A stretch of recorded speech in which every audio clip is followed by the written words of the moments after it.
I never thought I'd find myself digging through my parents' office at midnight, but desperation makes you do crazy things. The dim light from my phone barely illuminated the stacks of papers as I searched for my college acceptance letter. Mom had misplaced it earlier that day, right after I'd mentioned needing their financial information for my student aid application. My name is Cal, and until tonight I'd been the perfect daughter, quiet, obedient, and painfully invisible next to my golden boy brother Jasper. The drawer creaked as I pulled it open, making me freeze. Down the hall, my parents' steady snoring continued. I let out a breath and kept searching. That's when I saw it, a thick envelope with my grandparents' return address postmarked 3 months ago. Strange. I hadn't received anything from them recently. My hand shook as I opened the envelope. Inside was a letter and what looked like legal documents. The first line made my stomach drop. "Dearest Callahan, we want you to know about the education fund we've set up for you." Education fund? What education fund? I kept reading, my vision blurring as I took in the details. $20,000 specifically earmarked for my college education. The letter was dated well before my college acceptance, back when I was still trying to convince my parents that university was worth considering. "We know your dreams are bigger than the small-town life your parents envision," my grandmother wrote. "This money is yours to use, no strings attached." The documents showed everything: account numbers, transfer details, signatures. But I'd never seen a penny of it. My parents had received this months ago and never said a word. A floorboard creaked behind me. "What are you doing in here?" I spun around to find my mother in her silk robe, arms crossed. The letter crinkled in my tight grip. "When were you going to tell me about this?" My voice came out steadier than I expected. She glanced at the paper and something flickered across her face. Guilt, maybe? Disappeared so fast I might have imagined it. "That money is being put to better use," she said, reaching for the letter. "Your brother's new business venture. You gave my college fund to Jasper?" The words felt like glass in my throat.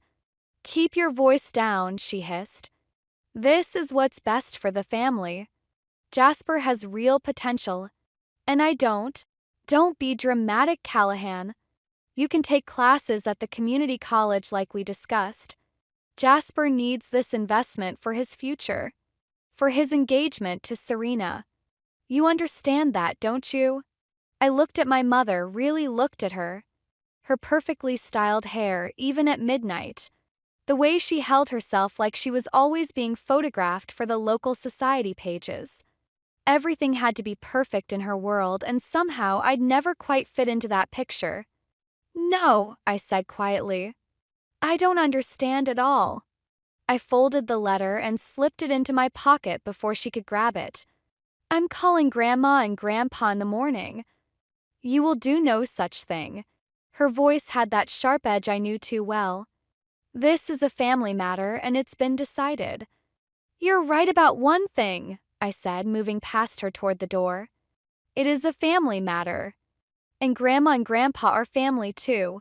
Callahan Reed, if you walk out that door..." I didn't hear the rest. I was already halfway down the hall, my heart pounding with a strange mix of anger and something else, freedom maybe. For the first time in my life, I saw my mother clearly, and with that clarity came a decision. I wasn't going to be invisible anymore. Grandma Maeve's guest room felt more like home after just 3 days than my old bedroom ever did. The morning sun streamed through lace curtains as I unpacked the last of my clothes, trying not to think about the dozen missed calls from my mother. The sound of china clinking downstairs drew me to the kitchen, where Grandma was setting out her good tea service. She looked up with that knowing smile of hers. "Your mother's coming over," she said, placing a third cup on the tray. "Thought we might need the fancy cups for this one." My stomach clenched. "How did she..." "Small town, sweetheart. The Martha from the grocery store saw you helping your grandfather with the groceries yesterday." She paused, adjusting a napkin. "Your mother wasn't pleased to hear it from her instead of us." "Of course. Heaven forbid the town gossips catch wind of any Reed family drama before my mother could control the narrative." Right on cue, the doorbell chimed. Grandma squeezed my hand before going to answer it. I heard them in the foyer, my mother's practiced laugh, the click of her heels on hardwood. When they entered the kitchen, Mom was wearing her charity board smile, the one that never quite reached her eyes. "Callahan," she said, as if we were meeting at a garden party.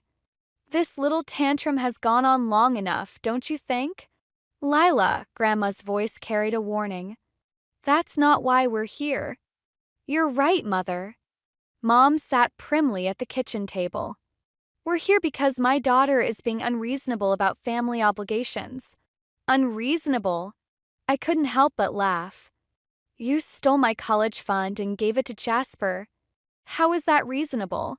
We redistributed family resources where they would do the most good." She stirred her tea with precise movements. "Your brother's business venture will benefit everyone. The connections he's making through Serena's family alone." "I don't care about connections." Teacup rattled as I set it down too hard. "I care about my future. The one you decided wasn't worth investing in. The community college has perfectly adequate programs." "That's enough." Grandma's voice cut through the tension. She turned to my mother. "Lila, do you remember when you were 18? When you wanted to study art in Paris?" Mom's hand froze mid-stir. "That was different." "Was it?" "'Cause I remember a young woman with dreams bigger than this town, who cried for days when her father said no." Grandma leaned forward. "You swore you'd never do that to your own children." "I grew up," Mom snapped. "I learned what really matters. Kata security." "Living someone else's life?" I asked quietly. The look she gave me could have frozen hell. "You have no idea what sacrifice means, what it takes to maintain a family's position in society. Your father and I have worked too hard to let you throw away everything on some foolish dream of independence." "The only thing foolish here," Grandma said, "is thinking you can control your children's lives forever." Mom stood abruptly, her chair scraping against the floor. "I see you've both made up your minds. But remember this, Callahan, actions have consequences. If you insist on this path, don't expect any support from your father and me." "You mean like the support you've already shown by stealing my college fund?"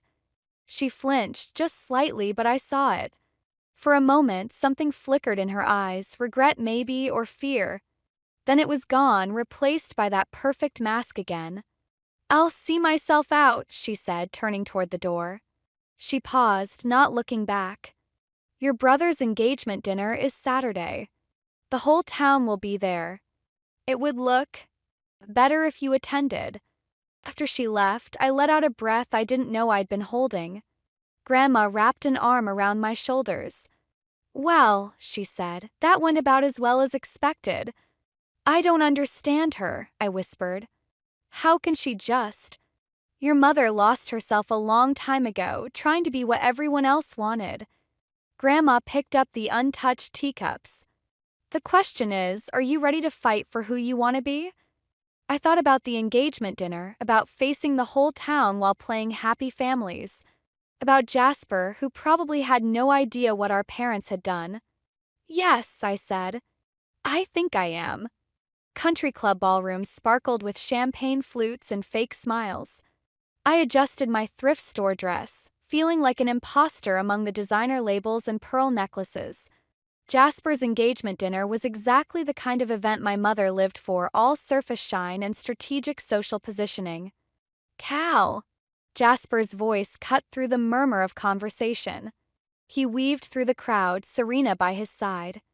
"You came." "Wouldn't miss it," I lied, accepting his hug. Close, I noticed the shadows under his eyes, poorly concealed. Serena squeezed my hand. "I'm so glad you're here. Jasper's been worried sick since he left home." Before I could respond, Mom materialized beside us, perfect smile firmly in place. "Darling, the Walshes want to discuss the wedding venue." "And Callahan," her voice cooled several degrees, "your father needs a word." Dad waited by the bar, nursing what I knew wouldn't be his first scotch of the evening. His shoulders were tight under his expensive suit. The prodigal daughter returns, he said, not looking at me. Dad, your mother tells me you're being difficult about the wedding arrangements. I blinked. What arrangements? Don't play dumb, Callahan. The loan paperwork needs your signature. The Walshes are contributing significantly, but we need to match their investment to maintain appearances. What loan paperwork? He finally turned to me, irritation clear in his expression. The papers we discussed last week about using your trust fund as collateral. Your mother said she explained everything. The room tilted slightly. My trust fund? The one Grandma and Grandpa set up for my education? The one you and Mom already gave to Jasper? Dad's face reddened. Keep your voice down. This isn't the place. When is the place? My voice shook. When you forged my signature. When you've stolen even more of my future. Everything we do is for this family's future, he hissed. Your brother's marriage to Serena will secure our position. Your position, I corrected. Not mine. Never mine. A sharp laugh escaped me, drawing curious glances from nearby guests. You know what's funny? I came tonight hoping there was still something worth saving. But you're still trying to take what little I have left. You're being melodramatic. Is everything all right? Jasper appeared beside us, frowning. Perfect timing, I said, turning to my brother. Did you know about my trust fund? The one funding your new business? Jasper's confusion seemed genuine. What trust fund? The education fund from Grandma and Grandpa. Mom and Dad redirected it to your business venture months ago. And now they want me to take out a loan for your wedding.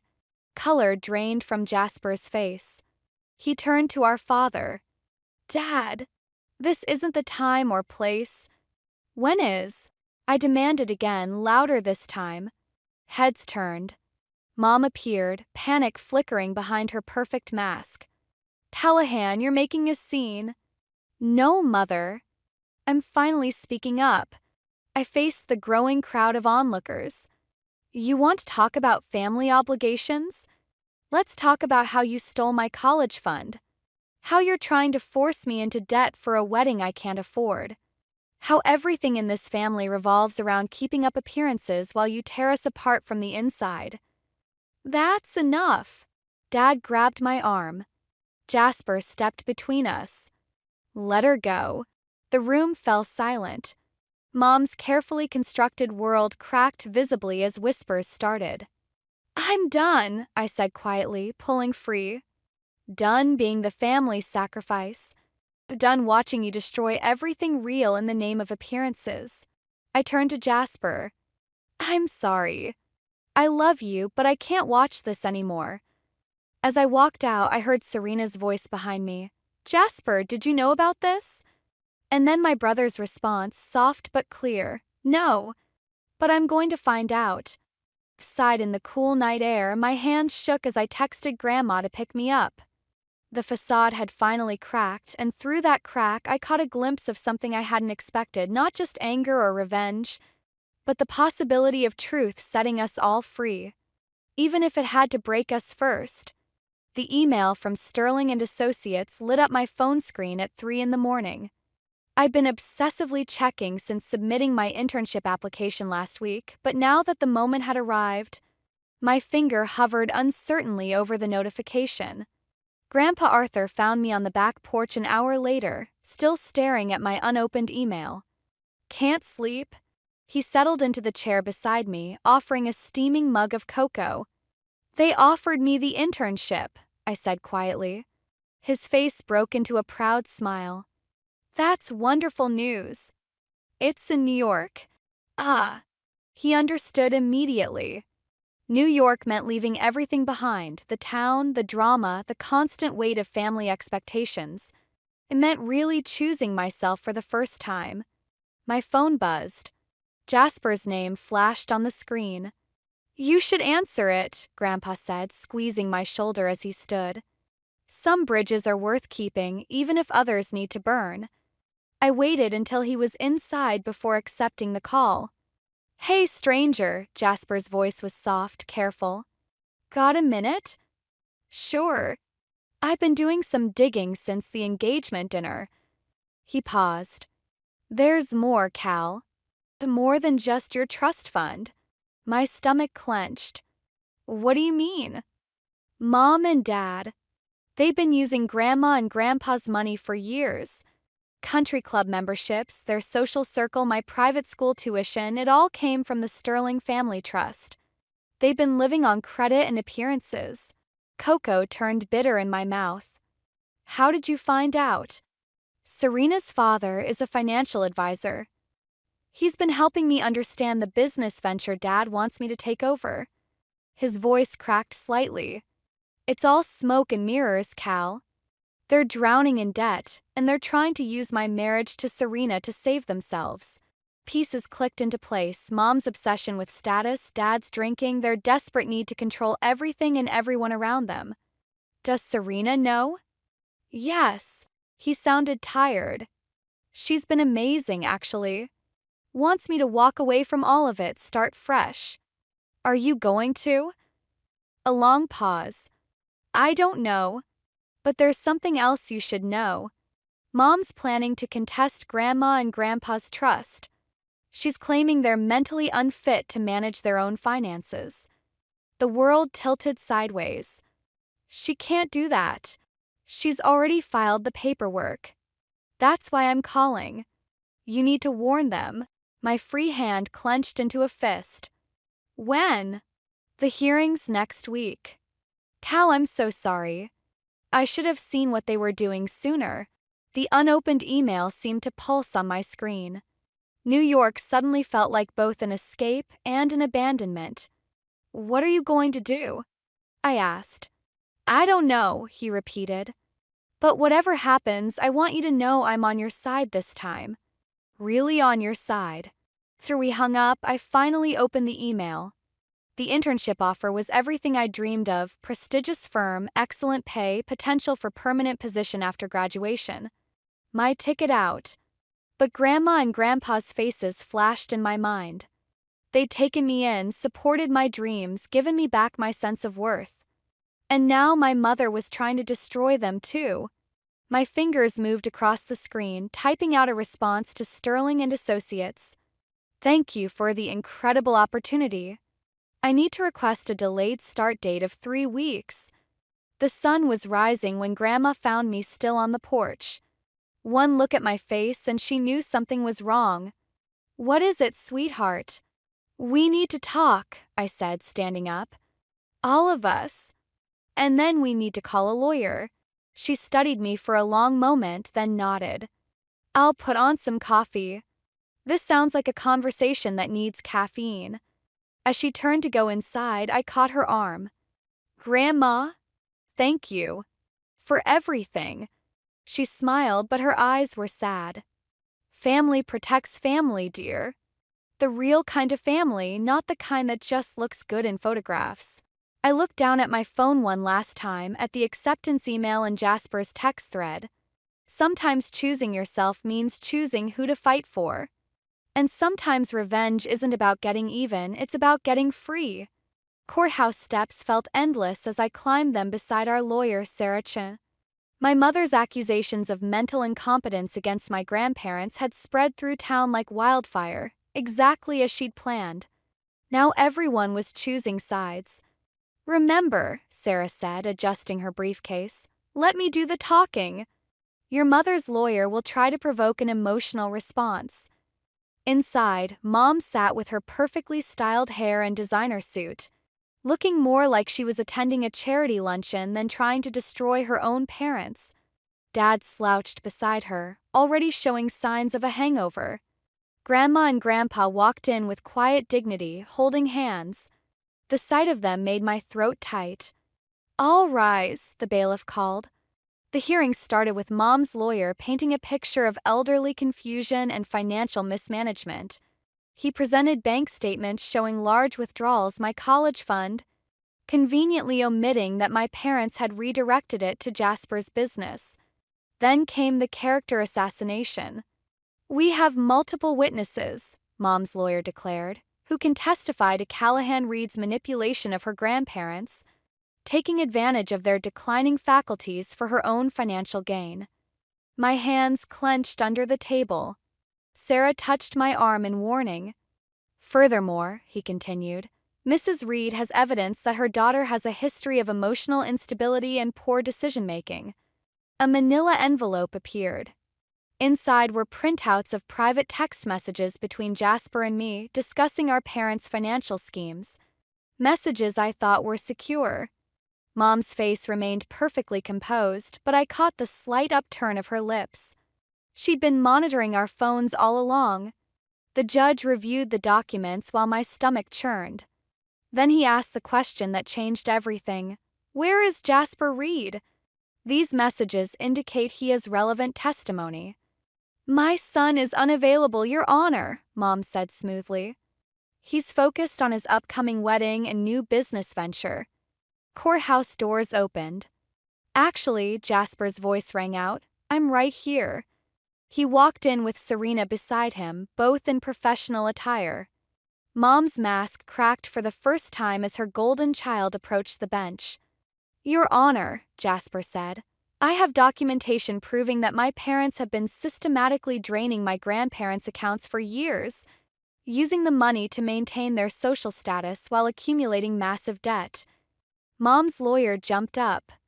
Objection. This is irrelevant to the competency hearing. I'll allow it, the judge said, studying the new papers Jasper presented. I watched my mother's face as her carefully constructed world began to crumble. Her eyes darted between Jasper and me, calculating, searching for control. Jasper, she said, her voice honey-sweet. Sweetheart, you don't understand the complexity. I understand perfectly, he cut her off. I understand how you manipulated all of us. How you're trying to declare your own parents incompetent to cover up your financial fraud. How you monitored our phones and used our private conversations against us. The judge cleared his throat. Mrs. Reed, these allegations are serious. If verified, they could result in criminal charges. Mom stood abruptly. This is ridiculous. Everything I've done has been for this family. To maintain our position, our respect. No, I said, finally finding my voice. It was for your position, your respect, and you were willing to destroy everyone else to keep it. She turned to me, eyes blazing. You ungrateful little. That's enough, the judge interrupted. Based on the evidence presented, I'm dismissing the competency petition. Furthermore, I'm ordering a full investigation into the financial allegations. Mrs. Reed, Mr. Reed, I suggest you retain criminal defense counsel. As security approached my parents, Mom's perfect mask shattered completely. You'll regret this, she hissed at me. Both of you will regret choosing them over family. No, Mother, Jasper said quietly. We're choosing real family over appearances. There's a difference. Standing between my brother and my grandparents, I watched my parents being led to separate police cars. The victory felt hollow, tasting more like ashes than justice. You okay? Jasper asked. I looked at my phone, at the delayed internship acceptance, still waiting for a final answer. I will be. We all will be. Sometimes winning means losing everything you thought you needed, only to find what you really wanted was there all along. The bail hearing was set for Thursday, but Mom managed to get released early. Money talks, even when you're being investigated for financial fraud. I shouldn't have been surprised to find her waiting in Grandma's kitchen Tuesday morning, perfectly composed in her Chanel suit. We need to discuss the wedding, she said, as if the past week hadn't happened. Grandma stood protectively beside me. Lila, you shouldn't be here. It's my daughter's wedding, Mom replied smoothly. Of course I should be here. I'm not getting married, I said, confused. Her smile turned sharp. No, dear. Jasper's wedding. Though I suppose you wouldn't know the details since you've been so preoccupied with destroying our family. She pulled out a thick folder and placed it on the kitchen table. These are the loan documents you signed last year. The ones funding the wedding venue, the catering, everything. I never signed anything. Really? She spread out several papers, each bearing my signature. The bank seems to think otherwise. My blood ran cold as I examined the documents. The signatures looked real, perfect copies of my own handwriting. When did you? You left so many school permission slips lying around over the years, she said casually. It was simple enough to practice. Grandma reached for the phone. I'm calling Sarah. Go ahead, Mom said. But consider this, a fraud investigation will delay the wedding. Serena's family will withdraw their support. Jasper will lose everything he's worked for. Is that what you want, Callahan? To destroy your brother's happiness too? My hands shook as I looked at the loan amounts. Hundreds of thousands of dollars, all in my name. You're bluffing, I said, but my voice wavered. Am I? She stood, straightening her jacket. The Walsh family values reputation above all. One hint of scandal and they'll pull Serena out faster than you can say family shame. Just ask your father, he's already drinking himself to sleep over what you've done to us. What I've done? The words caught in my throat. You're the one who what? Protected this family? Maintained our position? Everything I did was for you children, and this is how you repay me. Her voice cracked, showing real emotion for the first time. You have until tomorrow to withdraw the fraud allegations. Otherwise, I submit these documents to the bank. After she left, I sank into a kitchen chair, the weight of her threat crushing my chest. We'll fight this, Grandma said firmly. Sarah will know what to do. My phone buzzed, a text from Jasper. Just heard from Mom. Is it true about the loans? Another buzz. Serena's parents are asking questions. They're talking about postponing everything. A third, Cal, please. I can't lose this too. I stared at the loan documents, at my forged signature repeated over and over. Mom had planned this perfectly, my word against hers, with Jasper's happiness as collateral damage. Cal. Grandma touched my shoulder. What are you thinking? I'm thinking about Jasper, I said quietly. About how he stood up for me in court. About how he's finally happy with Serena. This isn't your responsibility. Isn't it? I looked up at her, feeling the weight of every decision that had led to this moment. Mom's right about one thing, the Walshes will run at the first sign of scandal. Jasper will lose Serena, his future, everything. And what about your future? Grandma demanded. Your internship? Your dreams? I touched the loan papers, tracing my forged signature. Maybe some dreams cost too much. My phone buzzed again, the internship coordinator asking for my final decision. Cursor blinked at me, waiting for a response that would either save my brother's happiness or preserve my own future. Sometimes the hardest choices aren't between right and wrong, but between two different kinds of sacrifice. And sometimes revenge isn't worth the collateral damage it leaves behind. I picked up my phone and started typing, knowing that whatever I decided, something irreplaceable would be lost. The church bells were already ringing when I pulled into the parking lot. Guests in designer suits and summer dresses filed through the heavy wooden doors while I sat in my car, staring at the manila envelope on the passenger seat. Inside was every piece of evidence Sarah had gathered, years of forged signatures, fraudulent accounts, and financial manipulation. Everything needed to bring my mother down once and for all, and destroy Jasper's wedding in the process. I grabbed the envelope and headed for the church's side entrance.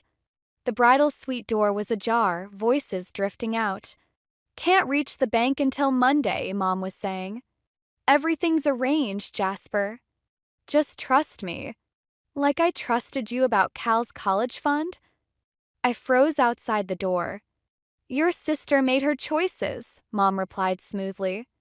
But today is about you and Serena. Don't let Cal's drama ruin this too. Drama?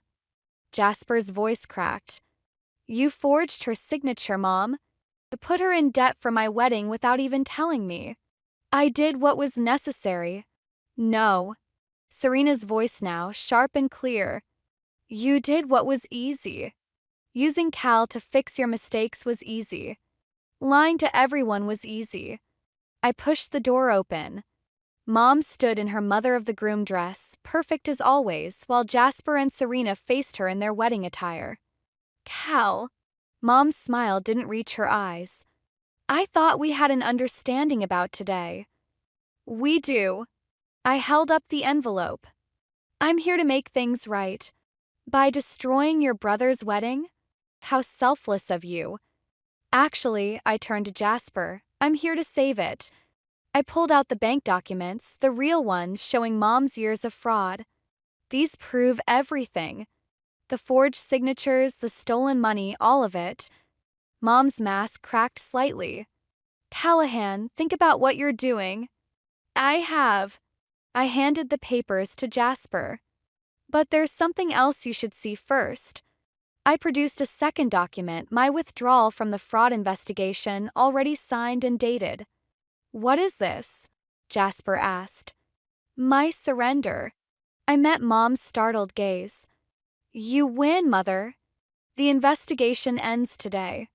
The loans stay in my name. Your reputation stays intact.